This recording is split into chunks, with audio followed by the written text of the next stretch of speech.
நடிகர் விவேக்கின் கனவை நிறைவேற்ற மனைவி எடுத்த முடிவு. இது நல்ல ஐடியா. விஜய் அம்மாவிடம் இருந்து வந்த பாராட்டு.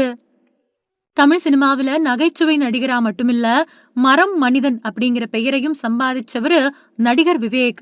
டாக்டர் ஏபிஜே அப்துல் கலாமோட அறிவுரையை ஏற்று 1 கோடி மரக்கன்றுகளை நடணும் அப்படிங்கிற கனவோட தன்னோட வாழ்க்கையோட கடைசி வரைக்கும் மரம் நடுறதையே தீவிரமா செஞ்சாரு. இன்னைக்கு அவரு நம்ம கூட இல்லாட்டியும் கூட அவரு தொடங்கின அந்த பசுமை பயணம் இன்னும் நிக்கல. சமீபத்துல நடந்த கிரீன் கலாம் மொமெண்ட் அப்படிங்கிற நிகழ்ச்சியில கலந்துகிட்ட நடிகர் விவேக்கோட மனைவி உருக்கமா பேசினது இப்போ சமூக வலைதளங்கள்ல அதிகமா பகிரப்பட்டு வருது. அவரு பேசுறப்போ, விவேக் சார் உயிரோட இருந்த காலத்துல 37 லட்சம் மரக்கன்றுகளை நட்டிருக்காங்க. அவரு மறைஞ்ச பின்னாடியும் அந்த பணியை நாங்க நிறுத்தல. கிரீன் கலாம் மொமெண்ட் அப்படிங்கிற பேர்ல கடந்த 5 வருஷங்கள்ல மட்டும் 80,000 மரக்கன்றுகளை நட்டிருக்கோம். இது ஆரம்பம்தான், இன்னும் நிறைய செய்யணும் அப்படின்னு சொன்னாங்க.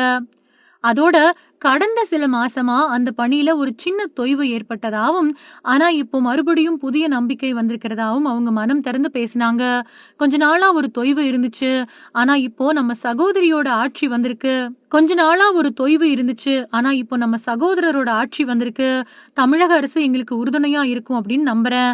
அதனால மறுபடியும் புத்துணர்ச்சியோட மரம் நடக்கூடிய பணியை இன்னும் பெரிய அளவுல தொடங்க போறோம் அப்படின்னு சொன்னாங்க. அது மட்டும் இல்லாம முதல்வர் விஜயோட பிறந்த நாளை முன்னிட்டு மரக்கன்றுகள் நடக்கூடிய பயிற்சியில பங்கேற்றதையும், அந்த முயற்சிக்கு விஜயோட அம்மா சோபா சந்திரசேகர் வாழ்த்து சொன்னதாகவும் சொல்லியிருக்காங்க. இந்த பசுமை பணிக்கு அரசோட ஒத்துழைப்பு கிடைக்கும் அப்படின்னு நம்புறோம் அப்படின்னு சொல்லியிருக்காங்க. பேச்சோட கடைசியில விவேக்கோட நிறைவேறாத கனவை நினைச்சு அவங்க கண் கலங்கின தருணம் அங்கிருந்த பலரையும் நெகிழ வச்சது. உலகம் வெப்பமயமாதலை தடுக்க 1 கோடி மரம் நடணும் அப்படிங்கறதுதான் விவேக்கோட மிகப்பெரிய ஆசை. அதை அவர் முழுமையா செஞ்சு முடிக்க முடியல. ஆனா அவர் விட்டுட்டு போன கனவை நாம் எல்லாரும் சேர்ந்து நிறைவேற்றணும். மரம் நடுவோம், உலகத்தை காப்பாற்றுவோம் அப்படின்னு உணர்ச்சியோட பேசி முடிச்சாங்க.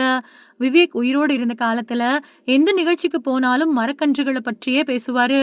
பள்ளி, கல்லூரி, அரசு நிகழ்ச்சி, தனியார் நிறுவனம் அப்படின்னு எங்க கூப்பிட்டாலும் ஒரு மரம் நட்டா ஒரு உயிரை காப்பாத்தினதுக்கு சமம் அப்படின்னு சொல்லி ஆயிரக்கணக்கான இளைஞர்களை ஊக்குவிச்சாரு. அப்துல் கலாம சந்திச்ச பின்னாடிதான் இந்த மரம் நடக்கூடிய இயக்கம் அவருடைய வாழ்க்கையோட மிகப்பெரிய லட்சியமா மாறுச்சு. திரைப்பட படப்பிடிப்பு இருந்தாலும், வெளியூர் பயணம் இருந்தாலும், இடம் கிடைச்சாலே மரக்கன்றுகளை நட்டுட்டு தான் அங்கிருந்து கிளம்புவாரு. அதனாலதான் இன்னைக்கு வரைக்கும் ரசிகர்கள் அவரு சின்ன கலைவாணர் அப்படின்னு மட்டும் இல்ல, பசுமை மனிதர் அப்படின்னும் நினைவு கூர்றாங்க.